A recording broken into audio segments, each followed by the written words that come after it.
Hi, everyone. Thank you for joining us. I just ask that everyone please switch off, if you're an audience member, to please switch off your video and your audio so that we can focus on the speakers. We'll just give everyone a minute or two to join, and then we will start with the career panel.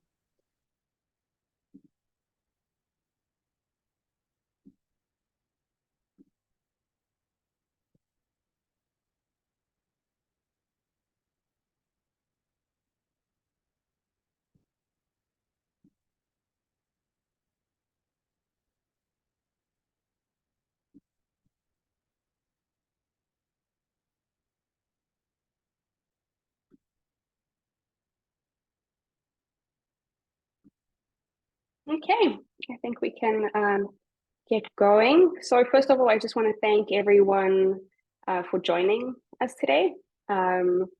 We have launched this panel, this career panel, through the South African branch of the International Law Association, which is part of the International Law Association, which is focused on the study and development of international law, and it has branches all over the world. The South African branch is fairly new, as it was only really able to establish after apartheid. For obvious reasons, considering that, only organizations that really have a rule of law in place and respect human rights could join the International Law Association. But since then, we've developed slowly, and so far in that we actually now allow members not just from South Africa, but from the South African development community, because there are only really 3 active branches on the African continent. So if you're joining us from another African country, we encourage you to look into establishing your own branch, and please reach out to us if you need assistance in this regard. So without further ado, let me turn over to today's panel. So the first panel we had in the career series was about international law careers in academia. But today we're discussing international law careers in international organizations, or organizations that work with international law. And we have 2 fantastic women joining us today. So it's just after Women's Month, but should be Women's Year. So I think we can proceed with the theme. And also Daviso is joining me today, who is also from the Network for Young Scholars and Practitioners of Sibylla. And she will be moderating this event with me. We are recording it, so this will be made available on our YouTube channel afterwards for anyone that misses it or wants to share it with their friends. So let me introduce our 2 speakers today. They are, as I said, quite formidable women in international law, working for 2 excellent international organizations. So I'm going to start with the way they appear on my screen, and I'm going to start with Ottilia. She works currently for ISS, so Institute for Security Studies, where she is the head of special projects in the Office of the Executive Director. She's an international law and human rights advocate and works towards promoting human security on the African continent by advancing peace and justice. Ottilia explores new areas of work with the ISS and helps to inform institutional strategy. Her areas of interest include emerging security threats, international criminal justice, international human rights law, and migration trends and policy. Ottilia comments in the media, speaks at global events, and serves as an expert resource for a variety of organizations. And we're very grateful that she's here joining us today. Now moving on to Tamalin Bolus, who's a legal advisor at the International Committee of the Red Cross. So she attended the University of Sussex in the United Kingdom, where she completed an LLB in 2010. Following which she completed her LLM in International Humanitarian Law and Human Rights in Geneva, Switzerland in 2011. Tamalin has been employed at the International Committee of the Red Cross, Pretoria Regional Delegation as a legal assistant, and then as a legal advisor. In this position, she supports 9 African governments in the implementation of IHL, International Humanitarian Law, and engages with various audiences on relevant thematics. During her career, Tamalin has also embarked on field missions to India and as the ICRC legal advisor seconded to the African Union. So also thank you very much for making the time to join us here today.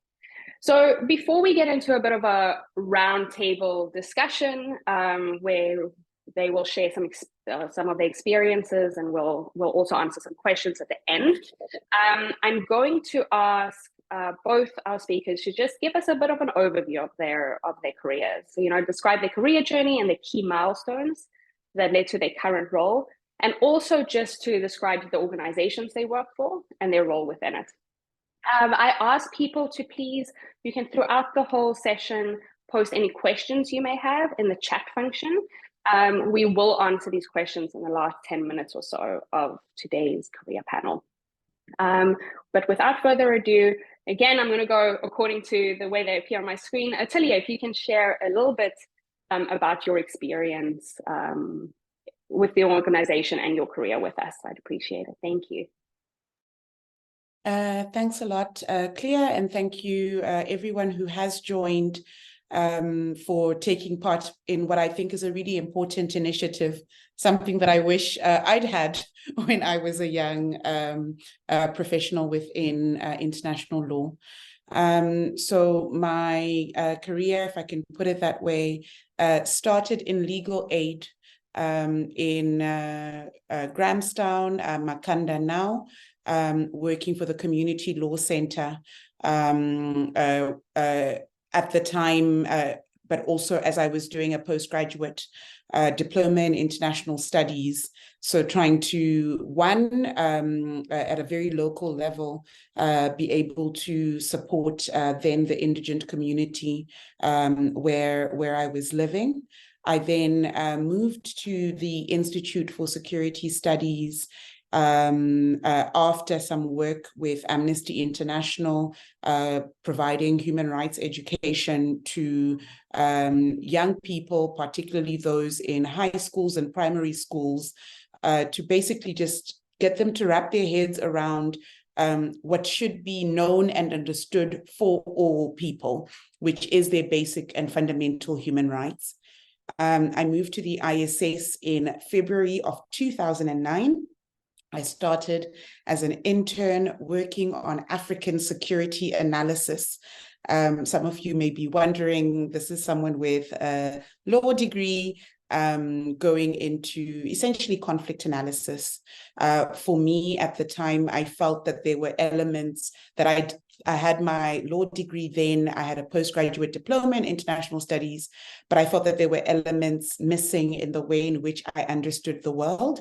So I did an internship for about 6 months that looked at analyzing crises in Southern Africa, focusing on the Indian Ocean islands. And then I moved into a program within the ISS that was then known as the International Crime in Africa program, working on questions related to accountability, international criminal law, and international human rights and humanitarian law. First as a legal consultant, then as a researcher, senior researcher, and then a project lead.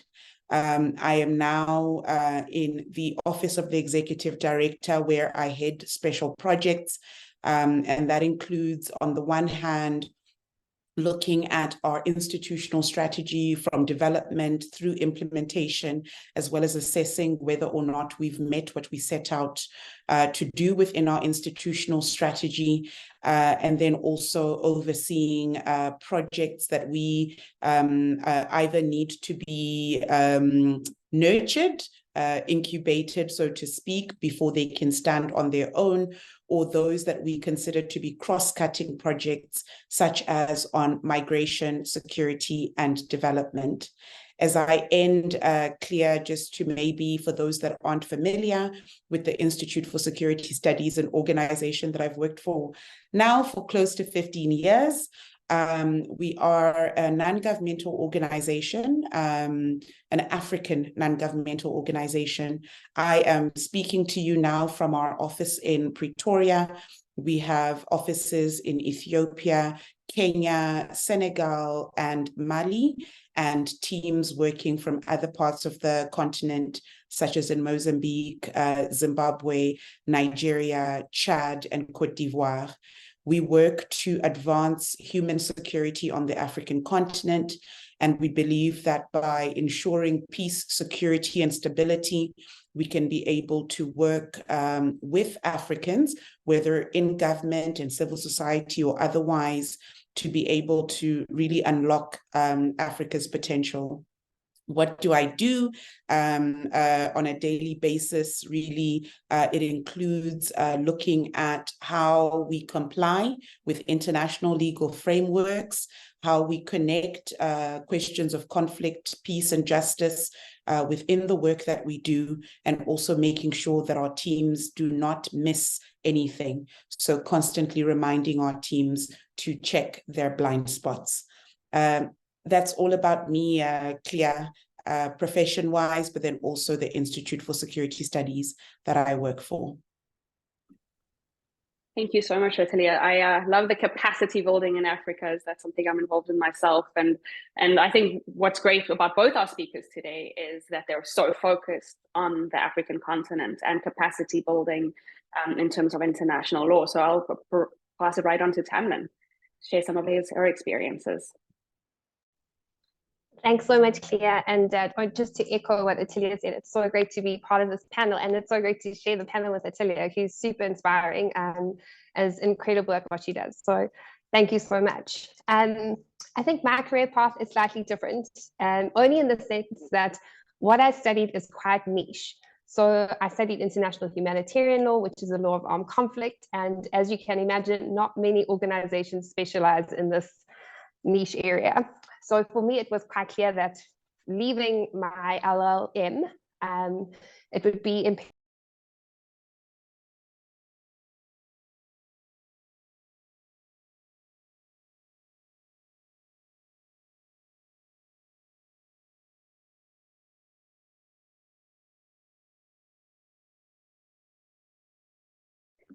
Tamalin, I think you're muted. Sorry, you're better.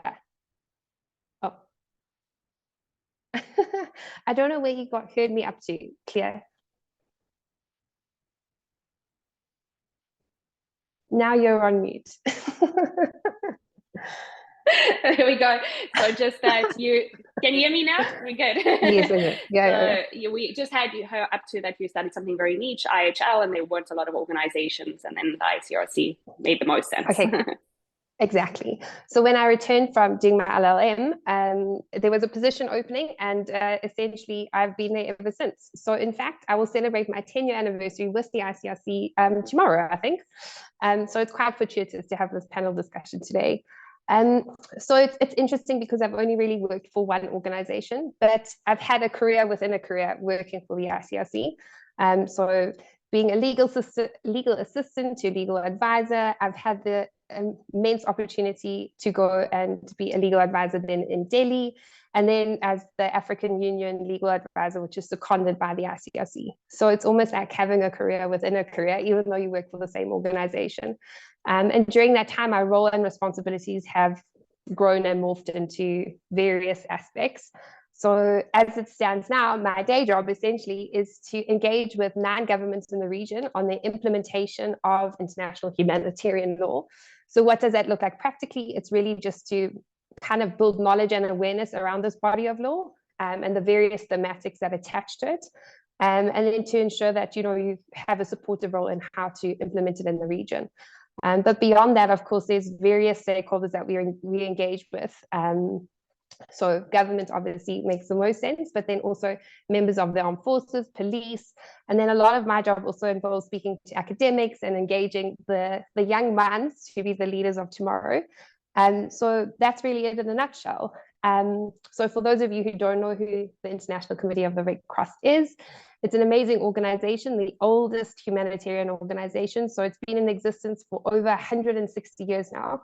And our core mandate is to alleviate the suffering of persons during unarmed conflict. So it's quite, again, a very special mandate, something that was given to us by the international community, which kind of sets us a bit apart from other NGOs and the United Nations. But that's in a nutshell. Thanks, Clea.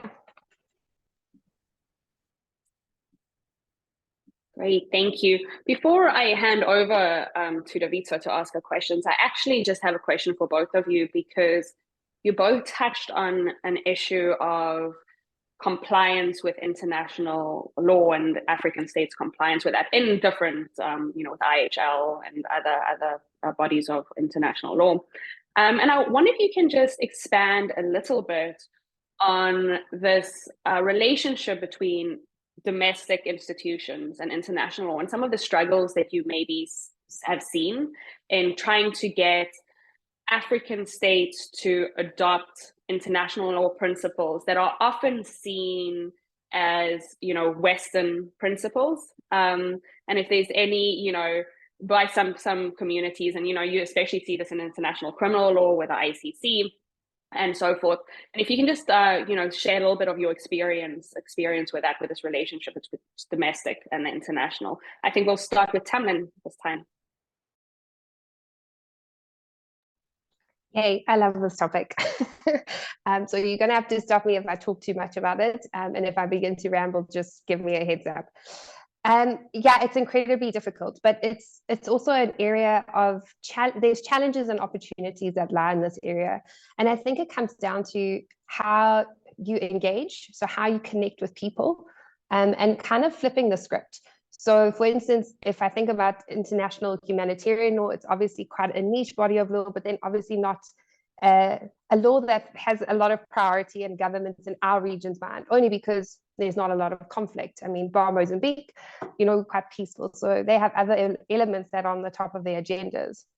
Having said that, though, I think that there's an incredible opportunity to change how you engage, to come down to a level, but to engage in a way that makes sense. So to give you a more concrete example, the ICRC delegation in Pretoria has been working on a project since 2008, where we are trying to collect examples of African traditions and cultures during war and show the correlations that exist between these customs and traditions and contemporary IHL as we know it today. And the reason why this is important is because so often international law has this, it's this narrative of, oh, it's a Western ideology, it's Western, it doesn't make sense to us. But in fact, if we look at it in its basic terms, there's many customs and traditions which correlate to IHL that existed way before the Geneva Conventions did, which is the bedrock of IHL. So it's a really interesting space. And I think, I must be honest, I've definitely seen a change in the last 10 years where I think we're starting to engage in a different way, in a way that makes more sense, in a way that people can, engage with it in their own way. So I feel like this kind of cynicism against international law being Western, I think it's changing. I mean, obviously it depends on the type of law that you're looking at, but definitely in the IHL space, we're trying to find ways to, broaden its horizon and to engage in a different way. So it's definitely a challenge, but it also provides opportunities. I'm going to leave it there before I talk forever. Thanks, Claire. Thank you, Tamalin. I'm actually I remember seeing something on the ICRC website a while back about African customs and tools, traditional tools in IHL, which I will share in the chat, because I do think it's quite interesting how they've made those connections. Ottilia, do you have anything to add? I'm sure, do you have a different perspective? How do you see it? Yes, not different, perhaps related. Maybe let me piggyback a little on what Tamalin has said. I've had the privilege also of engaging with the ICRC, whether through their training on international humanitarian law that they do with countries in Southern Africa, but then also on the rest of the continent, and then also on a project of work on missing persons. So in many ways, I can relate to some of the issues that the ICRC itself confronts, while perhaps reiterating that a lot of the principles really are they're global, or they should be universal principles. I mean, when we talk about how people should conduct themselves within a context of conflict, it's not unique to kinds of conflict. And I think part of the apprehension, and then I'll segue into the work that I do at the ISS, has to do with, of course, maybe different understandings of the context, or where people have allegedly committed, for example, war crimes, where the people that are charged are senior government officials. I'm often the one in the room who says, I frankly don't care the personality of the person who has committed the crimes. If a person has committed gross human rights violations, of which international crimes, including war crimes, are a part, they have to be held to account, and the standard has to be the same. But I also recognize that we live in a world in which the president of Sudan will be indicted, and the president of the United States may not. And so those are very real double standards that are perceived within the way in which, for example, international criminal law, which is what I focus a lot on, are applied. In introducing, I neglected to mention that I served on the International Law Association's Committee on Positive Complementarity in International Criminal Law. Our term ended in June last year with the adoption of our report to the ILA, which and positive complementarity is around the way in which countries ought to be prosecuting, well, first investigating, prosecuting, and adjudicating international crimes themselves, and that institutions like the International Criminal Court only step in where there is an inability or an unwillingness to do so. So what are the ways that we can encourage domestic accountability and prosecutions, such that this conversation around who or what the ICC focuses on doesn't eclipse the need for accountability. I'm currently serving on the ILA Committee on Alternative Dispute Resolution, which in my view complements the work that we've already done. But this looks now to other ways of ensuring that disputes are resolved beyond the traditional court system. It's not limited to criminal issues. It also focuses on civil disputes or disputes between states. And so in that, we find that a number of the issues coming from the African continent relate to border disputes.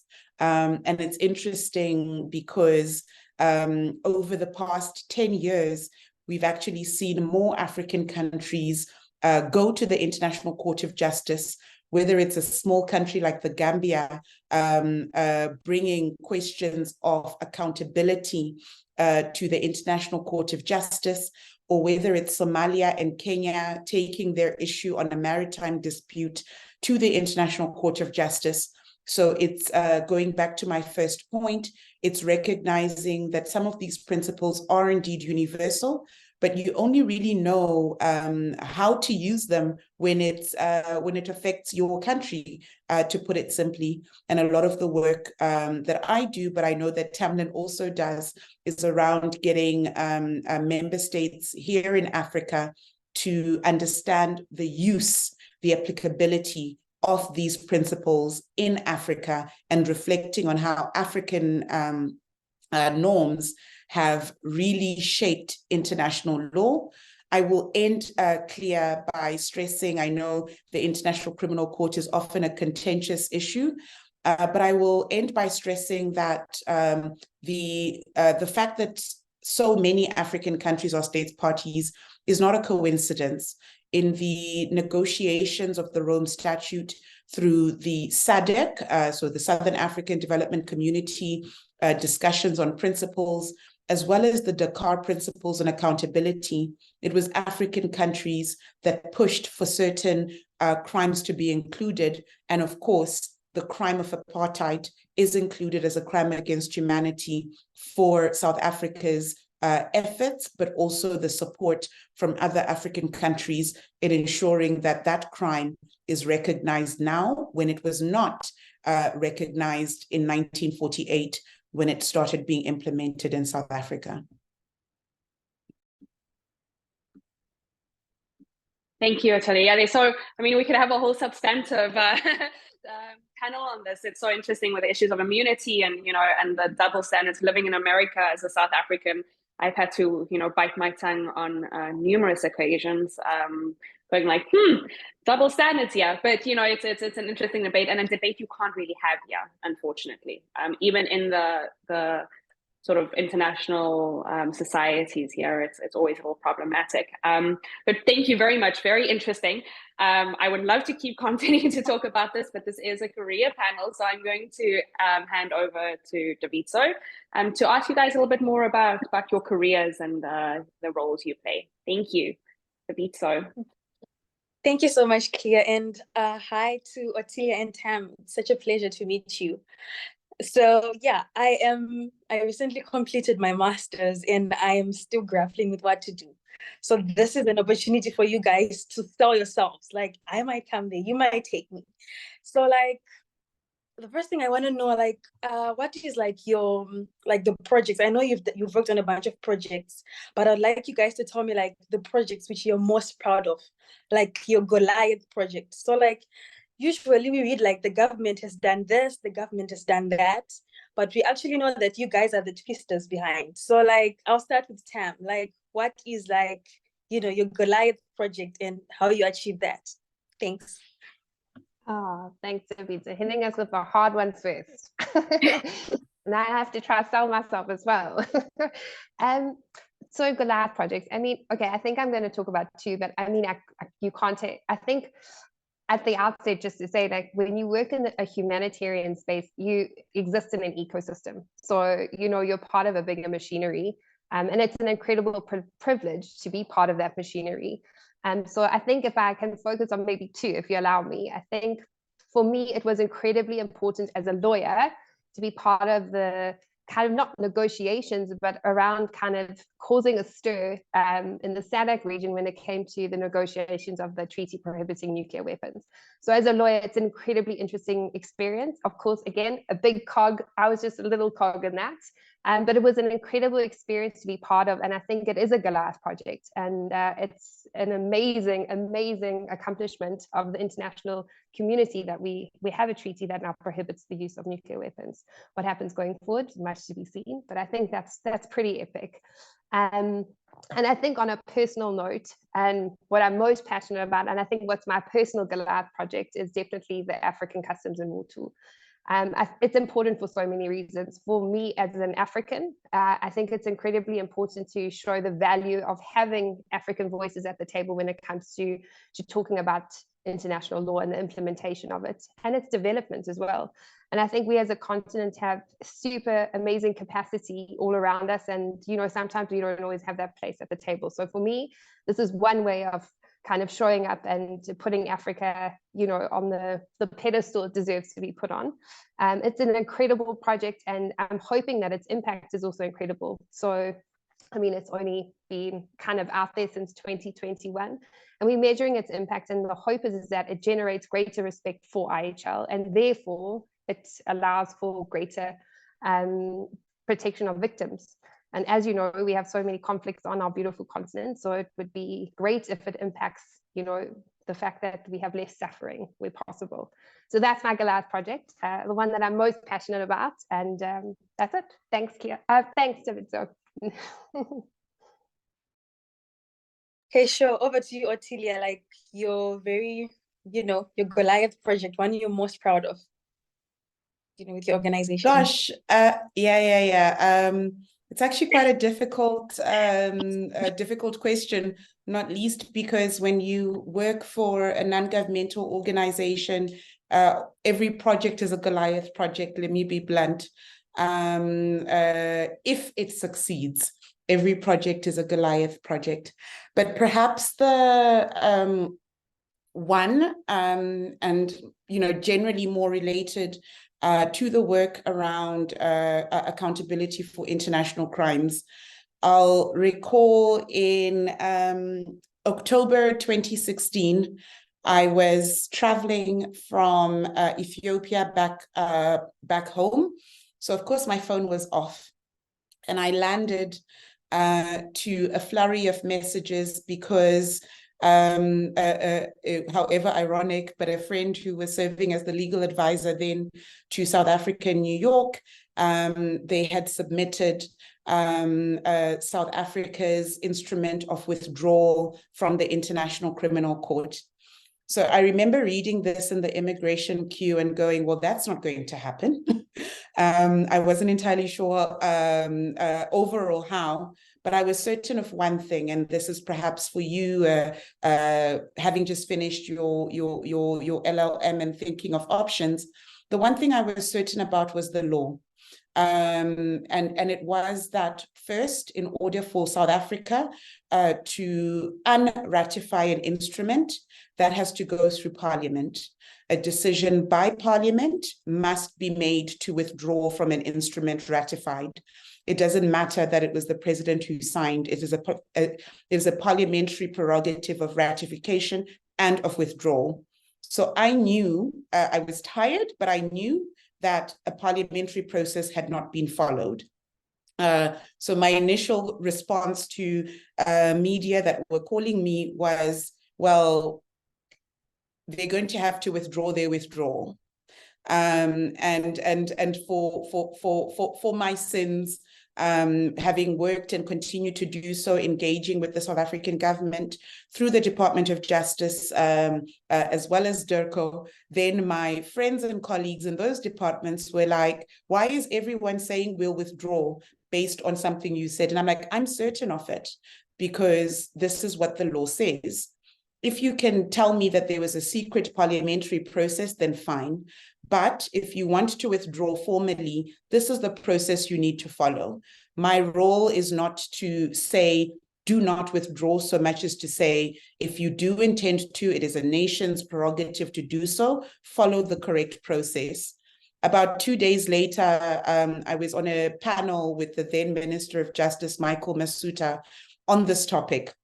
He was adamant that their withdrawal was legal, and I was adamant that it was not. After the interview, he said to me, you seem to be very convinced. And I'm like, yes, I am. He was like, okay, then let's sit down, talk about this, advise us based on your understanding on what we did wrong. So months and months behind the scenes, as you say, having these exchanges. And then near the end, I said, look, even if you were to take it, let's ask ourselves fundamental questions about whether or not South Africa should withdraw, because my knee-jerk response was not about the merits of a withdrawal. It was about the legality of the process followed in withdrawal. But now, over months, we got to an exchange around my view, which was that if South Africa, a country that pushed for the crime of apartheid to be included in the Rome Statute, a country that pushed for accountability of international crimes, was going to withdraw, was it doing so because it did not believe in what the International Criminal Court works on, or it was because it felt slighted?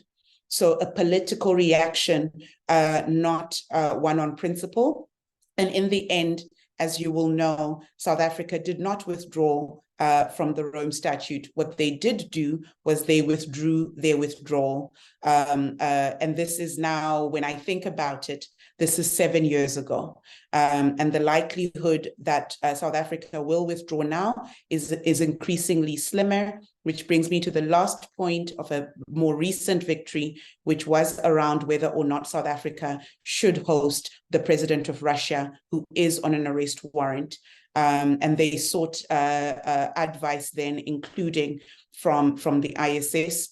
And we were clear that unless there was a parliamentary process that amended both the Diplomatic Immunities Act and the implementation of the Rome Statute Act, there was only one option for them, and it was to inform the president of Russia that while they want him to be here, he cannot come because he could be arrested. And that's what they eventually did.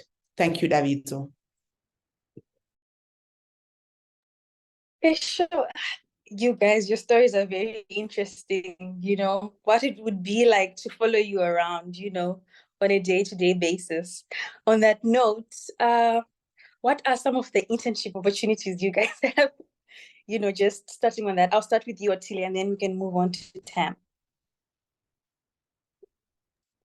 So as far as internships go, all our internships go through SAICA. So we don't directly seek internships, interns rather. You basically go to, which is our non-governmental accreditation body, express interest, and luckily most of those that have done so have found an internship.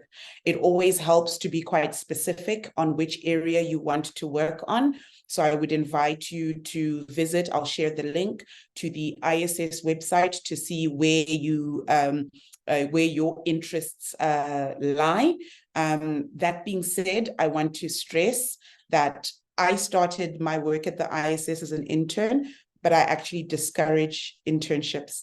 I would say if you already have your law degree, whether it's just your LLB, I would say apply for a vacancy. We do compensate for our internships, but I do always encourage people to apply for a researcher position. You may, during the process, be informed, you know what, maybe you can work as a research officer or as an intern, but at least the only way we get your CV directly is if you apply for a vacancy on our website, which is not the case with internships. Okay, sure. Thank you so much. Tam, can you tell me about, internship opportunities at the ICRC and, what their importance are if you are for them as well? Thanks so much, Eviso. So we do have an internship program. I actually head the internship program for the legal department. Our communications department also has an internship, and our forensics department as well, but they're a bit more ad hoc. For the legal department, we try to run an internship for 3 months, part-time, 3 times a year. And essentially the objectives behind it are to provide interested candidates with an opportunity to explore international humanitarian law, and also to grow their awareness around the International Committee of the Red Cross. So, I mean, maybe just to also say the ICRC has offices in 80 countries around the world. So our headquarters are in Geneva, and in Southern Africa, we are in Southern Africa, I think there's only 2 offices who offer internships in Africa. So for us, it was also an important opportunity to give students or interested candidates, the opportunity to do it in Africa as well. So our internship is with the legal department. As I said, it's part-time. It's for a duration of 3 months. It is remunerated, but not on a very high scale. I'll be very honest with you about that. And usually what we do is just put out an advert, and then you apply, and that's really all it boils down to. So I'll actually be putting on an advert for our internship for the last 3 months of this year in the middle of September. So who's ever interested, just to share they can share their email addresses with me, or I can share mine with you, and they can always just get in touch and I can share that with them. I don't know, I think, I mean, I've done a few internships. I think there's value to them, but there's also, it's, I think it can be, there's pros and cons to it, so to speak. But for us, it was important to give people the opportunity to explore IHL, especially in Southern Africa, because there's not a lot of internships that offer that. I hope that helps. Yeah, thank you so much. So in case, any of you want me at the organization, my master's was basically looking at international law and how South African courts interpret and, international law. So I was basically observing that they do not cite jurisprudence from our regional courts, like our ECOWAS court, our African Court of Human Rights. So I was just citing how they are more focused on European courts, and they are not citing enough jurisprudence from our local courts. So that was what my master's thesis was based on. And moving on to the next question, what are some of the challenges that you guys face? I know Ottilia touched a bit on, on her experience with this, but especially when you're dealing with projects that you do on an international basis, because you have to be wary of stepping on international tours, so what are some of the challenges you you have faced, and how did you, manage to get through those challenges? I will start with you, Tam, on that. Good question. I think that, to be honest with you, if I have to think about it, I think the challenges that I face in particular is just IHL is not really a priority. So that's continuously a challenge that we face, particularly in the SADC region, the region where we work.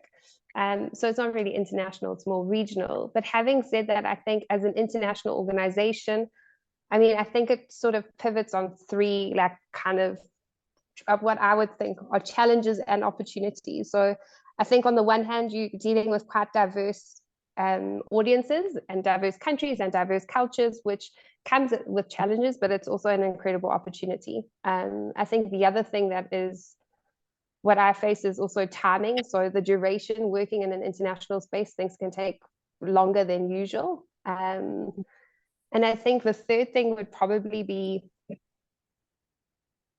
I mean, it was in my mind and now it's gone. So I think I'm going to stick to those two. I mean, I think it's an incredible space to work in, but it comes with its challenges. But I think those challenges also provide opportunities. I hope I've answered your question, Davido. I don't know if I have. Yeah, you have, especially with the diverse cultures thing. Yeah. And I think as well, it applies to like different national law regimens and whatnot. 100%. That applies as well, because what goes here does not go there as well. Exactly.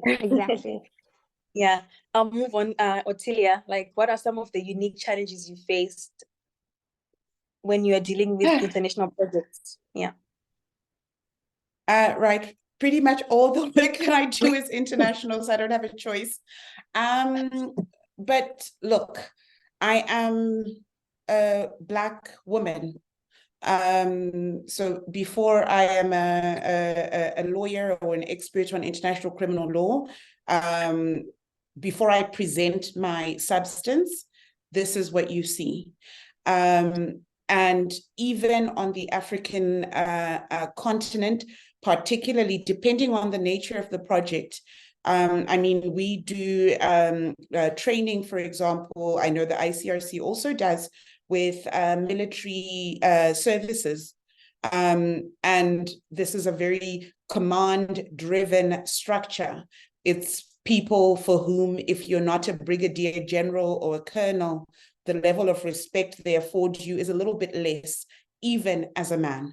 Now, in walks a woman, and over the years, depending on where you are, also in walks what they perceive as a young woman.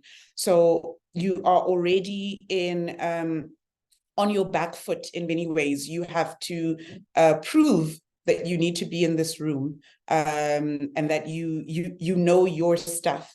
Perhaps the I don't know what you would call it, which is oftentimes you walk into the rooms and you feel you are on the back foot, only to find that you are speaking either with people who don't know some of these issues, and who are open to learning, and who have an appreciation of the substance.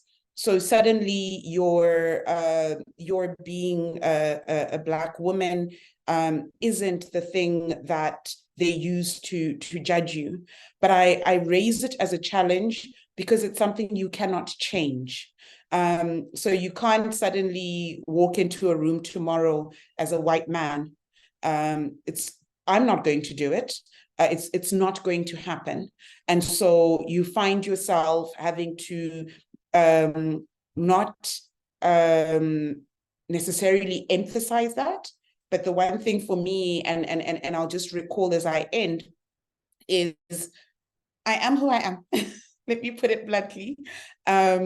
We have done bomb disposal training while I'm in a floral dress. I've also been the only person who didn't run away when the bomb exploded. And so those same people who were like, you know, we only listen to a brigadier general or a commissioned officer, suddenly are like, wait a minute, maybe we ought to be listening to this person in a dress, because we're not doing it right. But it's not easy. I won't lie to you. What I will encourage, and I say this to anyone who will listen, is have a support network, a professional and personal support network that allows you a sounding board on some of these issues and challenges, because you will be surprised how many other people have confronted the same issue and how they have been able to deal with it. So don't be afraid to speak with your people, to put it simply. Yeah. If I may just interject here, I think, Ottilia, thank you so much for raising that. I think that is such an important issue. And related to that, something that I have found shocking is how African states often use European or American law firms to represent them in regional and international courts. And that needs to end because those law firms do not understand the context. They do not understand the culture. They do not understand the context, and they're after the money. I mean, there's a few cases that we've seen that recently with the ICJ in the Gambia and a law firm that I won't mention. So you have that, and I think that's why it's so important for more and more South Africans and Africans from all over the continent to get involved in these issues, like IHL and international criminal law, so that there is sufficient representation on the continent. And we need to break those barriers. Yeah. Clea, if I can just add to that, I mean, let's be frank, we live in an unequal world. Part of why sometimes African countries will approach international or law firms outside of the continent is some of our own outside of South Africa, Kenya and Nigeria, are very poorly resourced and may not be able to take up the matter at the fee rate that the government is providing. And so there's a lot of space, and I think whether it's through Sabila, whether it's through other networks, I think it is really important to identify those law firms that are working on these issues, and some of them are in clusters. So we've done some work with the Pan-African Lawyers Union, for example, and what Donald and his team are doing is really identifying lawyers either in private practice, whether working at NGOs, who are able to assist with the advice, the legal drafting, and all of that. But we cannot pretend that that inequality doesn't also impact the ability of African law firms to be able to provide the kind of assistance that would be ideal, but that unfortunately they may not be able to provide. Yeah. Absolutely. Thank you. Yeah, that is it's that capacity thing, right? We just don't have the capacity. And that's where these international organizations like the ICRC and Amnesty International and, like Open Society Foundation that have funding will hopefully concentrate a little bit more on the continent. But yeah, thank you so much for that. Davito, do you have another question? I think we sort of answering the chat questions as we're going along. But I think maybe just a question about skills and education. Davito? Okay, yeah, so one of the questions that I had is like, besides a law degree, like what other skills or qualifications are required, to have like a career in international law organizations like you guys? Thanks. Ottilia, I can start with you if that's okay. Right. This is always a difficult one for me because I have a LLB, a postgraduate diploma in international studies, a postgraduate certificate in international humanitarian law, and a master's in law. That's my basket of qualifications. That being said, I don't necessarily think you need all of those qualifications, depending on what job you're looking for in a specific field. What I will say are invaluable skills in this space: diplomacy, whether you work for an international organization or not, you are going to have the need for to know diplomatic etiquette, diplomatic way of engaging and speaking. You can be employed as a researcher, and you will need to know honorifics, and be able to engage with people from across the spectrum. The one skill that is never listed on job announcements, that is, for me, so critical, and it might sound a little bit silly, but it's respect. In whatever room and space that you walk into, if you don't have that already inculcated in you, you are going to need to encourage it. Not least because you may think that in this room you're the important person or whatever, and if you don't treat the people in the room with respect, it will come back to you. So this is a personal attribute thing, but I do think personal attributes are as important as a slew of acronyms after your name, because people, and I can speak for myself, not everyone that I interact with knows what my qualifications are in full. They know my name, and they know how I treated them, and they know that the substance is what informs my way of working. Yeah.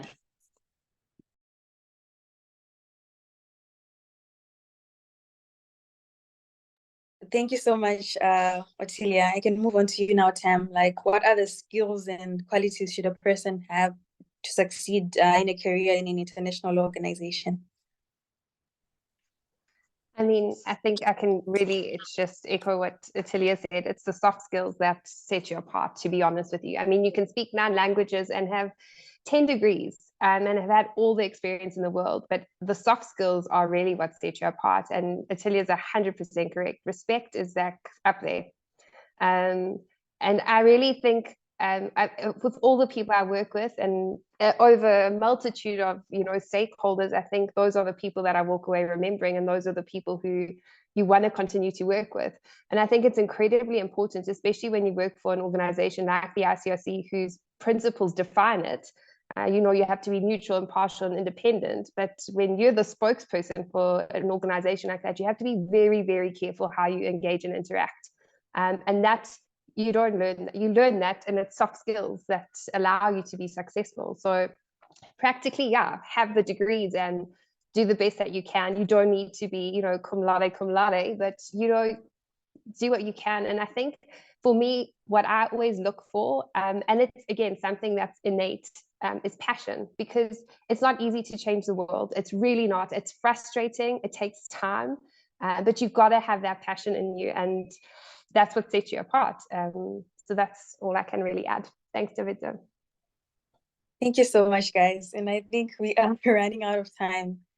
So yeah, we have one person. No, there's one person here, Barbara Sambo. Would you like to ask a question? I see you raised your hand.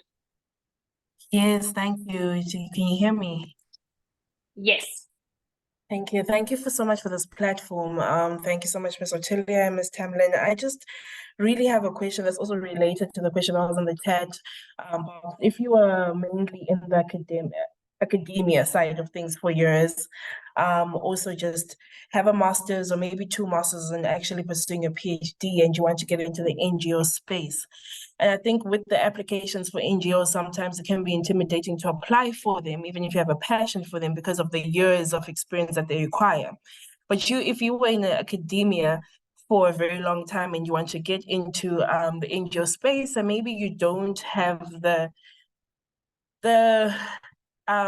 skills in terms of maybe a project officer would have if they were working in an NGO space, how can you make your application able to apply for that job? You may have the degrees in place, but and even the skills or the soft skills that you're speaking of, but in terms of the work experience, you don't have it.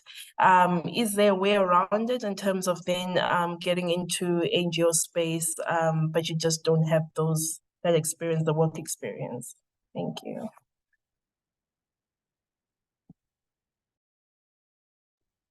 I think Tam can start answering that for us. Thank you for your question, Barbara. Oh, it's such a great question. And I mean, I remember being in this position myself. And to be honest with you, I've applied for other jobs, right? I've worked at the same organization for 10 years. I have to be really frank with you. Like, of course, you want opportunities. And sometimes I don't always meet the requirements that are on that piece of paper. But this comes down to how well you can sell yourself.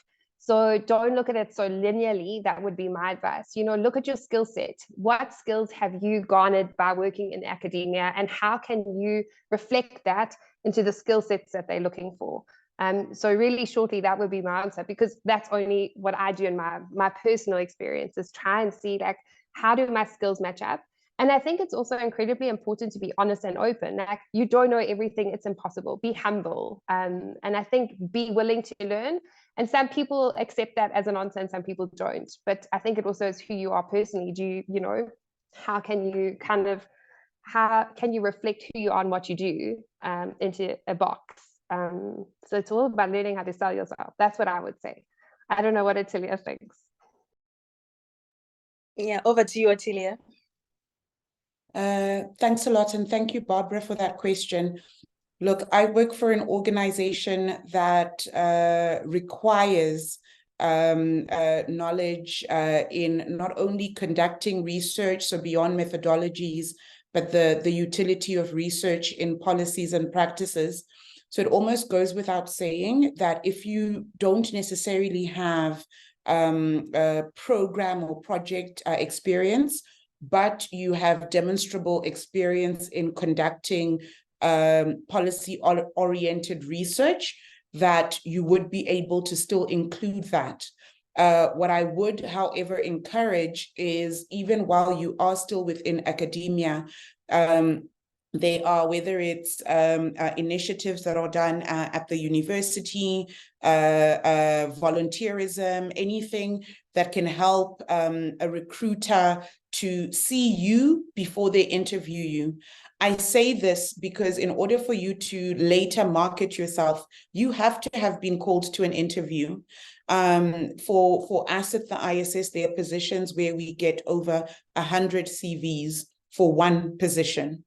How many qualifications you have and all of that will be factored into shortlisting. But it helps if you include in your CV itself, what is your skill set? What have you drawn? So don't, and let me stress that all of this must fit into 3 pages for us. Do not oversell yourself, but also don't assume that when a CV reaches my desk, that I'm going to immediately go, oh, this person knows research. Say it. Put it out there that you have skills in quantitative, if you do, qualitative research. If your research has involved interviews, put it there, because people that have career experience will be able to just list those jobs and you won't be able to. So have a section dedicated to those skills, so that when we read your CV, we are able to identify that and then maybe shortlist for an interview. Great. Thank you so much, Ottilia. So I think we have reached the end of our session, but I have tons of questions I didn't ask you guys. I was ready. So I was wondering, Clea, if that's okay, maybe we could have a Q&A thing for Ottilia and Tam in our upcoming newsletter as well. So we can email the remaining questions to you guys, the ones in the chat as well. You can just type them out. We'll publish them in our newsletter so that, the people who didn't, get a chance to hear some of your opinions on some of those things can get the answers. Does that work for you guys? Ottilia and Tam. Oh yeah, great. Thank you so much. Great. Thank you so much. Yeah, we really appreciate you joining us today. And Daviso, thank you for the great job and also co-hosting with me. I just want to add to the question about applying for jobs. There's studies have been done that women only apply for jobs that they're 100% qualified for in terms of the requirements, and men are willing to apply for it if they're 60% qualified for it. So apply for the job. It's okay. The worst that can happen is you're not getting it. Okay. And network. So important. But yeah, thank you so much for this fascinating insight into your work. I'm more and more excited about international organizations, which I also work for on the African continent. And I'm going to ask Tamalin to share the ICRC internship she mentioned with me, and I will share it with everyone that joined the chat. And Ottilia did post the link to the ISS website in the chat as well, if you want to have a look at that for jobs. But thank you so much, and we really appreciate your time. This recording will also be made available on YouTube. But I hope everyone has a fantastic weekend. Thank you. Thanks, guys.